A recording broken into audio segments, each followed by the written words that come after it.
Thank you very much. Good morning. It's a sunny morning in the centre of London. We're just outside the Houses of Parliament, just up the road from Downing Street, where Theresa May, our new Prime Minister, is beginning her first full day in that surely an almost impossible job.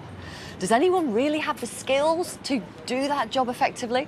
We're going to discuss that today, amongst other things. We're expecting her to announce more of her top team, really, more members of her new cabinet, and we will bring you all the details as soon as we get those announcements. But whilst the Conservatives have a new leader, Labour is still in crisis, with MPs trying to unseat their leader, Jeremy Corbyn. We're going to hear from Angela Eagle in just a moment, one of two MPs who wants to be leader. First, have a look at this.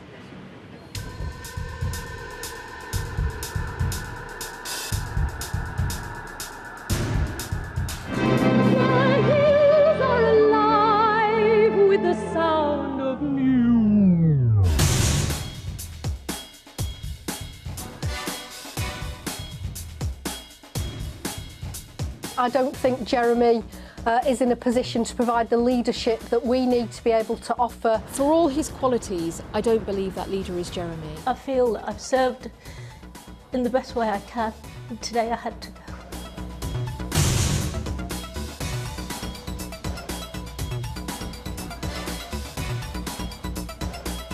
I'm putting a motion to the Parliamentary Labour Party, which, if it is passed, is a motion of no confidence in Jeremy Corbyn, and will be asking him to consider his position as leader of the Labour Party.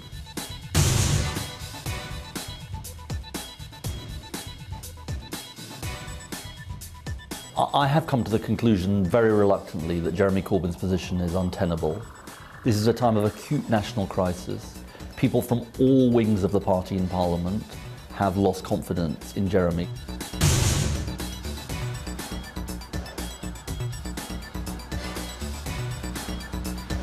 Here's the truth. It's failed. The coup has failed. Jeremy Corbyn is made of stronger stuff. He's a man of steel, and he's made it clear that he will not step down.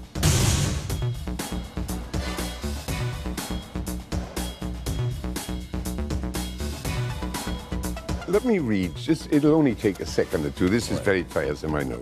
Any nomination must be supported by 20% of the combined Commons members of the Parliamentary Labour Party and members of the European Parliamentary Labour Party.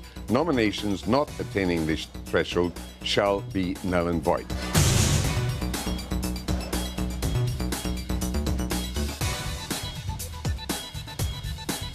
Now, I'm not a Blairite, I'm not a Brownite, and I'm not a Corbynista. Jeremy is a good man with great Labour values. He's been a loyal servant of our party. He's done a good job in some respects, but he is not a man who can lead us into the next election and win for Labour.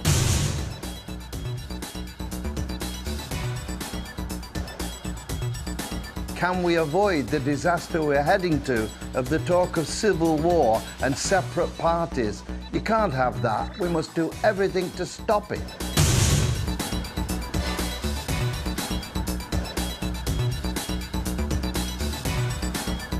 Don't let the media divide us. Don't let those people who wish us ill divide us. Stay together, strong and united for the kind of world we want to live in. Thank you very much. Well, Labour MP Angela Eagle, who launched a leadership bid to challenge Jeremy Corbyn, is here right now. Good morning to you. Morning. Thanks for coming on the programme. First of all, another woman Prime Minister, another Conservative woman Prime Minister. As David Cameron said yesterday, it's 2-0 to the Tories, isn't it? And it's really annoying because it's the Labour Party that pioneered rights for women, anti-discrimination legislation, and really believes in equality. So I think the time is right for us to have a directly elected woman leader. OK, that's one of your pitches for the job, being a woman. I want to show our audience, actually, your reaction last night when you heard the news that Boris Johnson had been appointed Foreign Secretary. Let's just have a look. Oh, Boris is fun, he's great, isn't he, bouncing around, sort of going to be the next Prime Minister and all of that. And they never actually put him... They've just made him Foreign Secretary.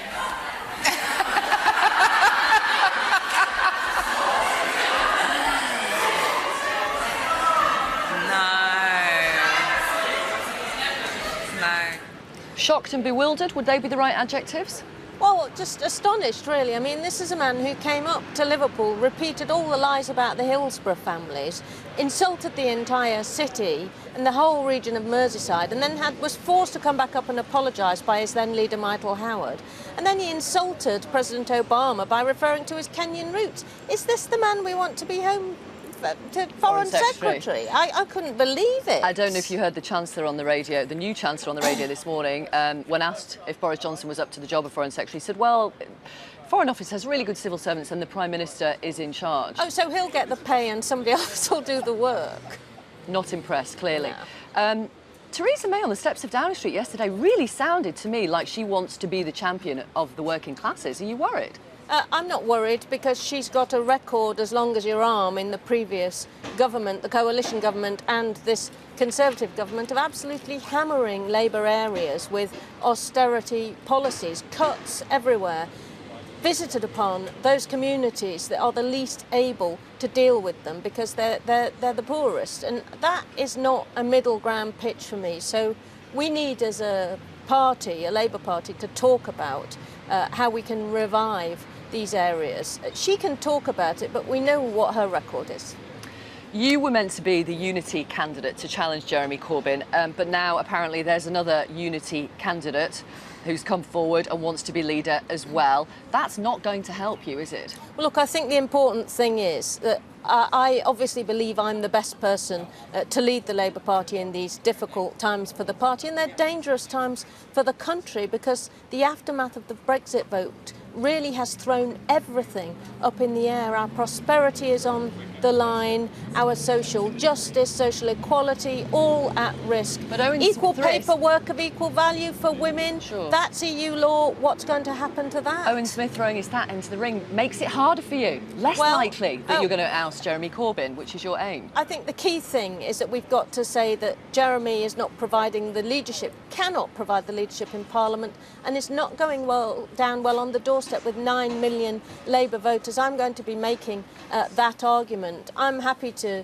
talk to Owen about how we go forward. He's a perfectly fine man, and our politics actually aren't very different, but I've got a lot more experience and I think I have further reach as a northern woman from working class roots, as a person who understands identity politics and what goes on as a gay woman. I think I've got the toughness and the experience. I'm the right person for this job. What did you think of John McDonnell, Shadow Chancellor, when he said people like you, the plotters, were, quote, effing useless? Well, firstly, I am not a plotter. I tried to work with Jeremy over 9 months and I just found it didn't work. There was a parallel organisation going on and we weren't actually opposing the government's policies enough because of Jeremy's inability to do so. John McDonnell's language, I think, speaks for itself. There's a coarsening of our politics and I think it's got to stop. Was it really Labour Party members, do you think, who threw that brick through the window of your constituency office? Well, I haven't had bricks through the window of my office before, and it was the day before the NEC meeting which decided whether Jeremy should be on the ballot or not. I don't know, but I do know that I have been getting huge amounts of bullying, threats and nasty messages, let's put it that way. Maybe the brick was a nasty message too. Right, but okay, you say you don't know, but you are suggesting it really could be a Labour Party member. I have no idea who threw the brick through the window, but I do know the kind of atmosphere that's been generated that the people that work for me in my constituency office have to deal with when they go in to work every day. We have had to unplug our phones for the last 3 weeks because every time we plug them in, we get a string of appalling messages. That means my constituents can't get through to me so that I can help them and do my day job. And it's got to stop. It's bullying. We've got to stop it happening. What kind of messages? Well, I can't repeat them on air. Just threatening, nasty, abusive. OK. Is it true you've had death threats? I'm told I've had death threats. Right. The police are looking into it. OK. I did check with you before we began our interview that I wanted to read a couple of comments that I've seen on Twitter. I mean, there's some really, really vile homophobic stuff. Yeah. This is the sort of the slightly less extreme You're not reading out the worst ones? No, is I'm that not what you're reading the saying? worst ones. I'm not. Of course I'm not. Of course I'm not. But I know you're comfortable with me reading out a couple. Angela Eagle says Corbyn is unelectable. She's a treacherous lesbian. Angela Eagle, slightly less electable than her brother Eddie. And Angela Eagle about as charismatic as herpes. Charming. I mean, all I can say is these kinds of messages are particularly directed at women. I don't think that in a democracy, people who stand up for what they believe in, I've been a party member for 40 years, I don't need to be told I'm treacherous. I love the Labour Party, I love the country, I want us to have a strong opposition which we should lead so that we can actually put a compelling case to the British people at the next election. I don't think anybody should have to be putting up with stuff like that. Okay. Paul on Facebook says, nice of you to claim that Jeremy Corbyn is the problem. It's the Labour MPs that are not respecting democracy that are the problem. The plain fact is that Jeremy hasn't provided the leadership in Parliament for us to take this government on. And I've been up and down on the doorsteps for the last few months. We lost support and councillors in the local elections. We've lost the referendum partially because of Jeremy's lacklustre support for Remain. If we're going to be competitive in a general election, which is the point of the Labour Party, to have people in Parliament contesting for government so we can help those people who are suffering in our communities, we have to have an effective leader, and unfortunately Jeremy is not that leader. He needs to hand on to somebody who can take us forward. I want to suggest this to you, and I do it respectfully. I wonder if you are perhaps as deluded as you say or believe Jeremy Corbyn is. Why would you be able to lead the Labour Party when you voted for the Iraq War, voted against every attempt to investigate the Iraq War, you voted for airstrikes in Syria, you voted for tuition fees under Mr Blair, you voted for ID cards? Why would members vote for you? Can I just say this? On tuition fees, I led rebels from the backbenchers to get a cap on tuition fees for 10 years. What about those others? These things just aren't right. On Iraq, I regret the votes that I cast on Iraq. It was done with incomplete and inaccurate information. I've apologised for that, and I think Chilcot means we've got to learn the lessons so that doesn't happen again. But I can tell you that people are now worried about the future of our country in the aftermath of the Brexit vote. There are huge issues of reassurance that we need in our communities, which are now being subjected to hate crimes. There are other issues about economic prosperity that we need to deal with, and I believe I'm the best person going forward to put that case for the Labour Party. Give us some ideas then, give us some. I mean, Ashok here says, please ask Angela Eagle to stop putting Jeremy Corbyn down, but just to talk of her policies. What she'd do? For example, I wouldn't rush to the EU exits as fast as Jeremy wanted to. He came on the TV the morning after the referendum and said we should trigger Article 50 immediately. That is like jumping out of an aeroplane without checking that your parachute. Okay, what else? What else? I think that we have to be more anti-austerity. We have to talk to... more than Jeremy Corbyn? Well, you don't think he's been anti-austerity enough? I think this vote, in the Brexit vote, was a howl of pain for many communities who've been left behind. We need a much more radical programme to include them in our society and in economic prosperity and to improve their life opportunities. My life opportunities were massively improved by having Labour governments so that I could make progress in life when my parents were prevented from making progress because of where they came from. We need to offer the same hope to every single person in this country, wherever they live, whichever region they're in. By doing what? We've got to use the power of government to ensure that we bring prosperity and hope to those areas that have been left behind. Well, what you've got, I'll be making a speech about this in much greater detail very soon.